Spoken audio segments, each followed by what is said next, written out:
বন্ধুরা, গাছের গ্রোথের ক্ষেত্রে বা গাছের বৃদ্ধির ক্ষেত্রে পিঞ্চিং এবং প্রুনিং প্রচুর কার্যকরী ভূমিকা পালন করে।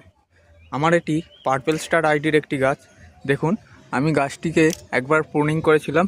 এখান দিয়ে একটি ডাল কেটেছিলাম, এখান দিয়ে একটি ডাল কেটেছিলাম এবং এখান দিয়ে একটি ডাল কেটেছিলাম। দেখুন, অজস্র ব্রাঞ্চ আসছে, প্রতিটা ডাল থেকে অজস্র ব্রাঞ্চ আসছে। এবার এই যে ডাল থেকে ব্রাঞ্চ আসছে, এই ডালগুলির ব্রাঞ্চগুলি দেখুন অনেকটা পর্যন্ত বেড়ে যাচ্ছে এবং আবার নতুন করে ফুল আসছে।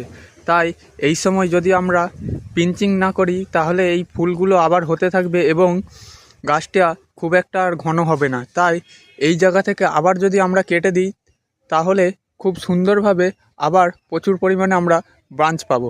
দেখুন, এই যে কেটে দিলাম, যেমনটা আমি এইটাই করেছি। দেখুন, এইখান থেকে ব্রাঞ্চটি এখান থেকে এইটুকুনি বেরিয়েছিল, আমি কেটে দিয়েছি, আবার দেখুন কত নতুন শুটস আসছে। তো এইভাবেই যদি আমরা প্রুনিং এবং পিঞ্চিং করতে থাকি তাহলে গাছগুলো খুব সুন্দর এবং ঝোপালো হয়ে উঠবে।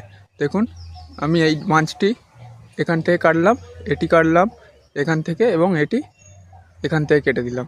আবার নতুন করে এতে প্রচুর পরিমাণে ব্রাঞ্চ আসবে এবং যে নতুন ফুলগুলি হচ্ছে সেই ফুলগুলিকে এখন আর রাখলে হবে না, ফুলগুলি আমাদের কেটে দিতে হবে।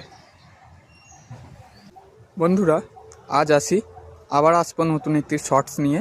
ততক্ষণের জন্য সবাই ভালো থাকবেন। ধন্যবাদ।